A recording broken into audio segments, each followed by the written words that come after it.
How to customize master the assistant menu on Samsung Galaxy S26 Ultra. So let's start the video. First of all, go to app library. Now here, so click on settings app. Now in setting, scroll down and click on accessibility. So you will see accessibility is here, so click on accessibility.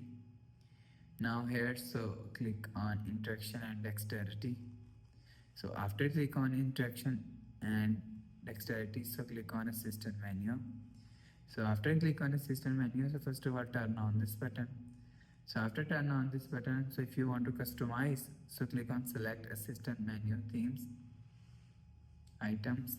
So you will select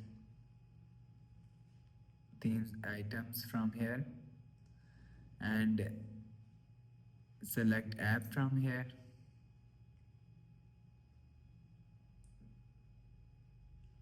and you will transparency increase and decrease transparency from here.